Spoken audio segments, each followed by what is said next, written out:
Hello everyone, welcome back to my YouTube channel commerce only commerce. आज हम लोग admission और पार्टनरशिप के अंतर्गत revaluation account, partners capital account और न्यू बैलेंस शीट बनाएंगे। प्लस हम लोग जनरल एंट्री भी सीख के चलेंगे। ठीक है, बहुत ही इंपॉर्टेंट क्वेश्चन, आप लोग आराम से देखिएगा। आप वीडियो को बिना स्किप किए देखिएगा। तो चलिए हम लोग स्टार्ट करते हैं admission of a new partner.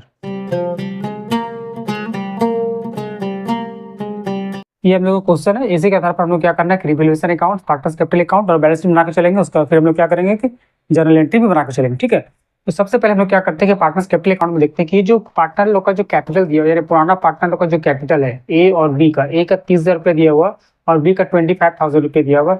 इसको क्या करना है कि जब भी हम लोग पार्टनर्स कैपिटल अकाउंट का खाता खोलेंगे तो इसको हम लोग क्या करना है कि पार्टनर्स कैपिटल अकाउंट का क्रेडिट साइड में डायरेक्ट हम लोग यहाँ पर क्या लिख देना है, बाय बैलेंस बी टी। यानी ए का था 30,000 रुपया, एक का खाता में 30,000 रुपया लिख देंगे और बी का खाता में कितना था 25,000 रुपया। ये हम लोग 25,000 रुपया लिख देंगे। ठीक है, उसके बाद हम लोग क्वेश्चन पढ़ते हैं। ठीक है, क्वेश्चन में क्या बता रहा है कि she agreed to join the business. She जो है वो बिजनेस में ज्वाइन किया, यानी कि सी जो है वो नया पार्टनर है। Okay, he will contribute ₹20,000 as capital. वो जो है वो 20,000 रुपया कैपिटल लेके आएगा एंड 10,000 प्रीमियम फॉर गुडविल, और 10,000 रुपया जो है वो प्रीमियम फॉर गुडविल लेके आएगा। ठीक है, टोटल वो 30,000 रुपया लेके आ रहा है। न्यू प्रॉफिट शेयरिंग रेशियो 2:1:1, यानी कि न्यू प्रॉफिट शेयरिंग रेशियो जो होगा वो 2:1:1 के हिसाब से होगा। तो ये जो पार्टी, यानी कि जो नया पार्टनर जो है वो गुडविल और कैपिटल लेके जब आ रहा तो उसका जनरल एंट्री हम लोग क्या करते थे कि कैश या bank account debit to C's capital account to premium for goodwill. यानी कि इसका जनरल एंट्री हम लोग क्या करते थे, नंबर 1 जनरल एंट्री कैश या bank account debit, cash account debit to C's capital और उसके बाद टू प्रीमियम फॉर गुडविल। यही तो हम लोग करते थे। ये 20,000 कैपिटल में चला गया और 10,000 प्रीमियम फॉर गुडविल चला गया, टोटल 30,000 रुपया हो गया।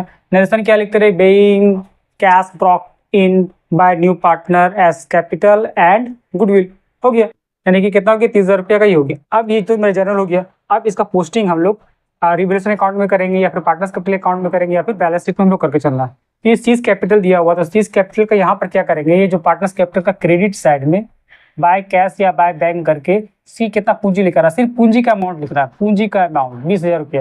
ये टोटल 30,000 रुपया नहीं लिख रहा, 20,000 रुपये वो पूंजी लेके आ रहा, 10,000 रुपये तो प्रीमियम फॉर गुडविल लेके आ रहा। तो ये गुडविल जो है वो गुडविल तो उसका पूंजी नहीं है। वो तो गुडविल क्या होता है कि जो ओल्ड पार्टनर लोग होता है वो लोग आपस में क्या करता है कि सेक्रीफिकेशन रेशियो के हिसाब से डिस्ट्रीब्यूट कर लेता है। इसीलिए प्रीमियम का अमाउंट को हमको नहीं लिखना है। यानी कि एक्चुअल जो सी जो पूंजी लेके आ रहा है यानी 20,000 रुपीज, उसी को हम लोग पार्टनर्स कैपिटल अकाउंट का क्रेडिट साइड में बाय कैश करके सी का खाता में हमको 20,000 रुपीज लिख देना है। ठीक है, तो सर ये प्रीमियम फॉर गुडविल को हम लोग क्या करेंगे, ये प्रीमियम फॉर गुडविल को नॉर्मली क्या होता है कि हमने जस्ट बताया कि ओल्ड पार्टनर लोग जो होता है वो सेक्रीफिकेशन रेशियो के हिसाब से डिस्ट्रीब्यूट कर लेता है। तो हम लोग क्या करेंगे, इसको दूसरा नंबर जनरल एंट्री क्या करना है, इसको सेक्रीफिकेशन रेशियो के हिसाब से डिस्ट्रीब्यूट कर देना है। यानी प्रीमियम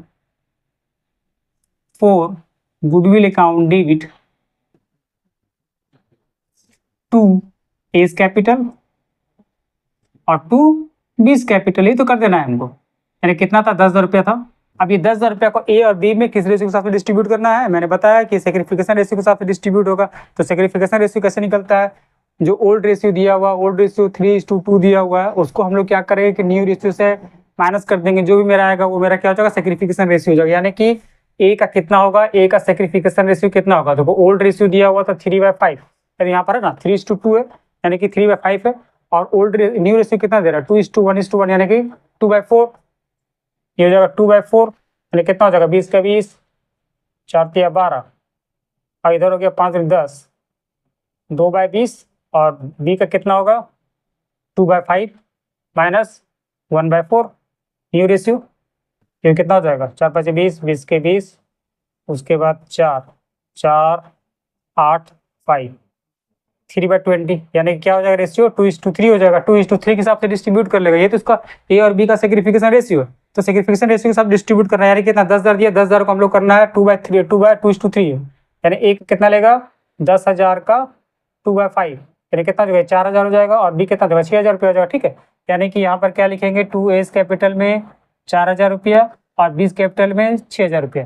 नरेशन क्या लिखना, being premium for goodwill is distributed among the old partner in their sacrification ratio, that is to say 2:3 के हिसाब से डिस्ट्रीब्यूट कर देना। अब सर इसका एंट्री हम लोग कहाँ करेंगे, इसका एंट्री नॉर्मली जो होता है हम लोग कहाँ करके चलते हैं, पार्टनर्स कैपिटल का क्रेडिट साइड में करके चलना है। याद रखना है कि जब भी new partner premium for goodwill लेके आता है तो उसको हम लोग ओल्ड पार्टनर में सेक्रिफिकेशन रेशियो के हिसाब से डिस्ट्रीब्यूट करते हैं, और इसका जर्नल एंट्री ये होता है premium for goodwill account debit to A's capital to B's capital, यानी कि जो भी ओल्ड पार्टनर होगा उस ओल्ड पार्टनर को हम लोग को क्रेडिट करके चलना है, और प्रीमियम फॉर गुडविल अकाउंट को जो है वो हम लोग को डेबिट करके चलना है। ठीक है, तो ये मेरा कहा है, इसको हम लोग क्या करेंगे, पार्टनर्स कैपिटल अकाउंट का क्रेडिट साइड में यहाँ लिख देंगे बाय प्रीमियम फॉर गुडविल करके लिख देंगे। ठीक है, कितना, ए को गया है 4,000 रुपया और बी को कितना गया है, ये 6,000 रुपया गया, ये हो गया। ठीक है, समझ में आ रहा है आप लोग को। तो उसके बाद फिर क्या बता रहा, a revaluation of the assets of the firm made by reducing to plant and machinery 3,000, stock reduce by ₹2,000 and provision for doubtful डेब्ट एट द रेट ऑफ 6%। यहाँ पर क्या हो गया कि एसेट के बारे में बता रहा है कि एसेट का रिवैल्यूएशन हो रहा है। ठीक है, जब भी हम लोग एसेट या फिर लायबिलिटीज का जब भी रिवैल्यूएशन होता है तो नॉर्मली उसके लिए हम लोग कौन सा खाता प्रिपेयर करके चलते हैं, रिवैल्यूएशन अकाउंट करते हैं। ठीक है, यानी कि जितना भी एसेट और लायबिलिटीज में अगर कोई भी चेंजिंग होता है at the time of reconstitution of partnership, reconstitution of partnership का टाइम मतलब कोई भी नया पार्टी आ गया या फिर किसी पार्टनर का डेथ हो गया या फिर रिटायरमेंट होता है तो उस कंडीशन हम लोग क्या करते हैं, एसेट और लायबिलिटीज का रिवैल्यूएशन किया जाता है। एसेट और लायबिलिटीज का रिवैल्यूएशन करने के लिए जो अकाउंट्स बनाया जाता है उसी को हम लोग रिवैल्यूएशन अकाउंट या फिर प्रॉफिट लॉस एडजस्टमेंट अकाउंट भी बोल के चलते हैं। तो इसी में हम लोग क्या करना है कि जितना भी एसेट और लायबिलिटीज का जितना भी रिवैल्यूएशन होगा, चाहे वो रिड्यूस हो रहा है या फिर इंक्रीज हो रहा है, उसको सारा हमको क्या करना है कि रिवैल्यूएशन अकाउंट में ही लेके चलना है, और उससे जो भी प्रॉफिट या लॉस जो भी उसका आएगा उसको हम लोग क्या करना है कि ओल्ड पार्टनर में ओल्ड रेशियो के हिसाब से डिस्ट्रीब्यूट करके चलना। ठीक है, प्रोसेस इसका यही है, यानी रिवैल्यूएशन अकाउंट बनाने का तरीका यही। रिवैल्यूएशन अकाउंट बनाते समय हम लोग को 4 बात ध्यान में रखना है कि जब भी कोई भी एसेट मेरा अगर डिक्रीज होता है, if any asset decrease and any liabilities increase, कोई भी एसेट अगर डिक्रीज होता है, लायबिलिटीज अगर इंक्रीज होता है तो उसको हम लोग रिवैल्यूएशन अकाउंट का डेबिट साइड में लिखेंगे, और अगर कोई लायबिलिटीज डिक्रीज करता है और एसेट इंक्रीज करता है तो उसको हम लोग रिवैल्यूएशन अकाउंट का क्रेडिट साइड में लिखेंगे। ठीक है, समझ में आ गया। अब इसको हमको देखना है कि क्या क्या इंक्रीज कर रहा है, डिक्रीज कर रहा है। बोल रहा है कि revaluation of the asset of the firm made by reducing to plant and machinery ₹3,000। Plant and machinery जो है वो 3,000 रुपीज तो घट गया, तो ये एसेट है, प्लांट एंड मशीनरी क्या है, मेरा एसेट है, तो एसेट घटता है तो उसको क्या करना है, रिवैल्यूएशन अकाउंट का हम लोग क्या करना है कि डेबिट साइड में लेके चलना है। यानी यहाँ क्या लिखेंगे, टू प्लांट एंड मशीनरी कितना था, 3,000 रुपया घट गया, इसको हम लोग डेबिट साइड में लिख देंगे। ठीक है, तो उससे क्या बड़ा, स्टॉक रिड्यूस बाय ₹3,000, स्टॉक भी घट गया, तो यहाँ पर पी भी घटी, स्टॉक एसेट है, इसको भी लिख देंगे यहाँ पर टू स्टॉक करके कितना लिख देंगे, यहाँ पर 2,000 रुपया लिखेंगे। उसके बाद एंड प्रोविजन फॉर डाउटफुल डेब्ट at the rate of 6%, provision for doubtful डेब्ट 6% हमको मेंटेन करके चलना। ठीक है, तो यहाँ पर देख रहे हैं कि डेटर कितना दिया हुआ था, 20,000 रुपया दिया हुआ था, 1,000 रुपया ऑलरेडी पहले से ही मेंटेन किया हुआ है, तो हमको देखना है कि 20,000 का 6% कितना होता है, 20,000 का 6% 1,200 रुपया होता है, 1,200 रुपया में 1,000 तो ऑलरेडी वो मेंटेन करके गया। ठीक है, तो हमको और कितना एक्स्ट्रा मेंटेन करके चलना है, 200 रुपया हमको और मेंटेन करके चलना, ये भी मेरा घट रहा है, इसको हमको क्या करना है, यहाँ पे लिखना है to provision for doubtful debts, कितना हो गया, 200 रुपया। ठीक है, अब इसका जर्नल एंट्री हम लोग को किस तरह से करके चलना है, 3 नंबर यहाँ लिख देते हैं, revaluation account debit to plant and machinery to stock account और फिर to provision for doubtful debts करते हैं। प्लांट कितना हुआ था, प्लांट 3,000 हुआ था, स्टॉक 2,000 हुआ था और ये 200, टोटल मेरा कितना हो गया, 5,200 रुपया, ये मेरा लिख देंगे बेइंग एसेट आर डिक्रीज। ठीक है, एसेट जो है वो मेरा डिक्रीज हो गया। उसके बाद अब हम लोग क्या करेंगे कि रिवैल्यूएशन अकाउंट का खाता क्लोज कर देना है, तो डेबिट साइड में ज़्यादा है, तो डेबिट साइड पे अगर ज़्यादा होता है क्रेडिट की अपेक्षा तो ये मेरा लॉस होता है। ठीक है, तो हम लोग कितना लॉस हो गया, 5,200 रुपया मेरा लॉस हो रहा है, ये 5,200 रुपया मेरा लॉस हो गया। ये 5,200 रुपया जो है वो पार्टनर में यानी कि ओल्ड पार्टनर में हम लोग डिस्ट्रीब्यूट कर देंगे बाय पार्टनर्स कैपिटल करके, ओल्ड पार्टनर में यानी ए और बी में डिस्ट्रीब्यूट कर देना है, किस रेशियो के हिसाब से, ओल्ड रेशियो के हिसाब से। यानी कि ओल्ड रेशियो कितना दिया हुआ था, 3:2, यानी कि 5,200 का 3:2 कितना होता है, ए का लिख देंगे 5,200 इंटू 3/5 और बी का होगा 5,200 इंटू 2/5, कितना हो जाएगा, यानी ए का हो गया 3,120 और बी का हो गया 2,080 रुपया। ठीक है, अब इसका जर्नल एंट्री हम लोग क्या करेंगे कि इसका जर्नल एंट्री हम लोग क्या करना है, 4 नंबर लिखेंगे, A's capital account debit loss है, A's capital account debit, B's capital account debit, to revaluation account. कितना लॉस हुआ था? 5200।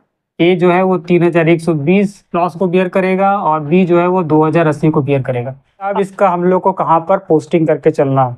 तो ये मेरा क्या है, एस कैपिटल दिया हुआ, तो कैपिटल दिया हुआ इसका मतलब क्या है, पार्टनर्स कैपिटल में लेके चलना है।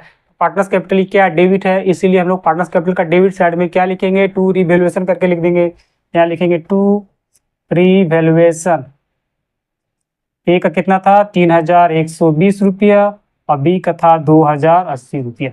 ठीक है, ये मेरा हो गया। उसके बाद उसके जनरल रिजर्व देखो दिया हुआ, जनरल रिजर्व 5000 रुपया दिया हुआ, तो जब बैलेंस शीट में पहले से ही जनरल रिजर्व दिया हुआ है तो हमको क्या करना पड़ता है कि ओल्ड बैलेंस शीट में अगर जनरल रिजर्व दिया हुआ है तो इसको हम लोग क्या कर रहा है कि ओल्ड पार्टनर में ओल्ड रेशियो के हिसाब से डिस्ट्रीब्यूट कर देना। इससे क्या होता है, पार्टनर्स का कैपिटल बढ़ जाता है। यानी कि हम लोग यहाँ पर पार्टनर्स कैपिटल का क्रेडिट साइड में लिखेंगे बाय जनरल रिजर्व करके। कितना था? 5000 था। 5000 का ओल्ड रेशियो के हिसाब से बांट देंगे, 5000 इंटू 3/5 ए का हो जाएगा, यानी 3000 ए का हो जाएगा, और 5000 इंटू 2/5 2000 जो है वो बी का हो जाएगा। यानी कि 3000 मेरा ए का हो गया और 2000 मेरा बी का हो गया। इसका जर्नल एंट्री हम लोग क्या करते हैं, इसका जर्नल एंट्री जब भी पार्टनर लोग डिस्ट्रीब्यूट करता क्या लिखते थे, general reserve account debit to A's capital और फिर टू बीस कैपिटल। कितना था? 5000 था, ए का 3000, बी का 2000 रुपये। Bank general reserve distributed to old partner in their old ratio. खेल खत्म। ठीक है, समझ में आ रहा? उसके बाद क्या बता, और कुछ है और हो गया? सिंडिकेटर के बारे में कुछ बोला था? नहीं कुछ बोला, छोड़ दो। उसके बाद जनरल रिजर्व हो गया। गुडविल, बैलेंस शीट में पहले से ही गुडविल है, तो वेन जब बैलेंस शीट में पहले से गुडविल अपेयर होता है तो उसको हम लोग क्या करते हैं, ओल्ड पार्टनरों में बांटा जाता है। ओल्ड पार्टनरों में किस रेशियो के हिसाब से डिस्ट्रीब्यूट किया जाता है? ओल्ड रेशियो के हिसाब से इसको हम लोग क्या करेंगे कि डिस्ट्रीब्यूट कर देंगे। ठीक है, और इसका एंट्री हम लोग क्या करेंगे, यहाँ लिख देंगे पार्टनर्स कैपिटल अकाउंट का डेबिट साइड में टू गुडविल करके राइट ऑफ कौन रेशियो के हिसाब से? ओल्ड रेशियो के हिसाब से। यानी 5000 दिया हुआ है तो 5000 का 3, यानी कि इसका कितना हो जाएगा, ये 3000 हो जाएगा ये, और बी का कितना हो जाएगा 2000 रुपये। इसका एंट्री हम लोग को क्या करना है, इसका एंट्री हम लोग क्या करते हैं कि A's capital account debit B's capital account debit to goodwill, इसको रिटर्न ऑफ करना है। ए को कितना 3000 रुपया और बी को 2000 रुपये, टोटल ये 5000 लिख देंगे। Being goodwill written off to old partner in old ratio. ठीक है, कंप्लीट। उसके बाद क्या है, स्टॉक सब हो गया, प्लांट मशीनरी हो गया, ये हो गया। ठीक है, अब हम लोग क्या करना है कि पार्टनर्स कैपिटल अकाउंट का खाता हम लोग को क्लोज कर देना। ठीक है, तो क्लोज कैसे, ये हम लोग इस तरह से कर दिए। ये यहाँ हो गया, ये सी का 20 का 20,000 ही रह गया, 20,000 इधर भी रह जाएगा, इसमें कोई चेंजिंग नहीं, कोई बदलाव नहीं। 20,000 का 20,000, यानी यहाँ पर जब हम लोग लिखेंगे टू बैलेंस CD करके सी का खाता में हम लोग क्या करेंगे कि 20,000 रुपये डायरेक्ट लिख देंगे। यही नया, यानी कि जब हम लोग बैलेंस शीट बनाएंगे न्यू, तो यही जो बैलेंसिंग फिगर आ रहा है यही तीनों पार्टनर का न्यू कैपिटल होगा और उसी को हम लोग को न्यू बैलेंस शीट में लिख देना है। ठीक है, उसके बाद इसका कितना हो रहा है, 33,000, ये 33,000 हो गया। ठीक है, ये 33,000 यहाँ भी लिख दिए 33,000। अब 33,000 में से कितना माइनस होगा, 2 और 4, 4,080 रुपया, तो कितना हो जाएगा 28,920 रुपया, 28,920 रुपया। ठीक है, उसी तरह से का कितना 30,000, 30 4 34 और 3 37,000 रुपया, यानी ए का 37,000 रुपया। 37,000 रुपया में से 6,120 माइनस करेंगे तो कितना होगा 30,980 रुपया। ये मेरा पार्टनर्स कैपिटल का खाता क्लोज। कितना आसान है। ठीक है, उसके बाद हम लोग को बैलेंस शीट बना के चलना। बैलेंस शीट में क्या करना, पहले जो कैपिटल अकाउंट दिया हो वही हम लोग लिख देते हैं, कैपिटल अकाउंट्स करके। ए का कितना था, बी का कितना था और सी का कितना था, ये अमाउंट लिखना 30,920, उसके बाद 28,920 और उसके बाद फिर क्या है 20,000 रुपये, ये लिखना है हम लोग को। ठीक है, 30,000, इसको लिख देना 30,000। ए का लिखना 30,980 रुपया, बी का लिखना 28,920 रुपया और सी का कितना लिखना है 20,000 रुपया। इन तीनों को जोड़ देना, कितना होगा 79,900। ये मेरा हो गया 79,900। उसके बाद सन्ड्री क्रेडिटर जितना है उतना ही हो जाएगा। सन्ड्री क्रेडिटर में कोई भी चेंज नहीं है, बदलाव नहीं है। सन्ड्री क्रेडिटर्स कितना था 10,000 रुपये, डायरेक्ट यहाँ पर 10,000 रुपये हम लोग लिख देंगे, बस इसका खेल खत्म। 89,900 टोटल जोड़ देंगे, 89,900, ठीक है। यही 89,900 भी मेरा एसेट ऐड में आना चाहिए, यानी कि टोटल मैच होना चाहिए। अगर मैच नहीं होगा तो हम लोग को फिर से चेक करना पड़ेगा कि कहाँ पर क्या प्रॉब्लम हुआ, मैच करना ही पड़ेगा। उसके बाद गुडविल खत्म हो गया, छोड़ दो। स्टॉक 19,000 था, 19,000 में से 2,000 चला गया तो कितना बचेगा? 17,000 रुपया। यहाँ स्टॉक हम लोग लिख देंगे 17,000 रुपया, ठीक है। उसके बाद प्लांट एंड मशीनरी 25,000 था, 3,000 घट गया, 22,000 बचेगा। प्लांट एंड मशीनरी यहाँ पर 22,000 रुपये लिख दिए, ठीक है। उसके बाद डेटर कितना दिया? डेटर दिया हुआ 20,000 रुपीज़, इसमें से ऑलरेडी पहले से प्रोविजन फॉर डाउटफुल मेंटेन किया हुआ था 1,000 रुपये, ठीक है। यहाँ पर हमको बोला था कि 6% मेंटेन करने के लिए, यानी कि 200 रुपये हमको एक्स्ट्रा मेंटेन करके चलना है। यानी कि यहाँ पर क्या लिखना है? डेटर्स जो है, डेटर्स लिख देंगे। कितना था? 20,000 रुपये डेटर्स। उसका लेस करेंगे प्रोविजन फॉर डाउटफुल 1,200 रुपये लेस कर देंगे। 1,000 पहले से था, 200 को एक्स्ट्रा करके गया, ठीक है। इसलिए हम लोग 1,200 रुपये करके चलना था। यहाँ पर कितना मेरा हो जाएगा? 20 में से कितने? तो 18,800 रुपये ये मेरा हो जाएगा, ठीक है। उसके बाद फिर कैश देखना, कैश मेरा कितना है? कैश दिया हुआ था यहाँ पर 2,000 रुपया, ठीक है। ये 2,000 रुपये दे दिए। उसके बाद सीज कैपिटल, सी कितना लेके आया था? सी लेके आया था 20,000। और फिर प्रीमियम फॉर गुडविल कितना? 10,000 रुपया। टोटल कितना हो गया? 32,000 रुपये, ठीक है। इसको हम लोग को जोड़ के देखना है कितना हो रहा है। ये मेरा 89,800 ये मेरा हो गया, ये दोनों मैच हो गए, ठीक है। वीडियो अगर अच्छा लगे तो प्लीज़ इसे सब्सक्राइब करना, लाइक भी करना और अपने फ्रेंड को शेयर करके चलना। मिलते हैं नेक्स्ट वीडियो में फिर इसी तरह का प्रैक्टिकल लेके। तब तक आप लोग इस प्रॉब्लम को प्रैक्टिस करते रहिए, ठीक है। मिलते हैं नेक्स्ट वीडियो में, तब तक के लिए बाय।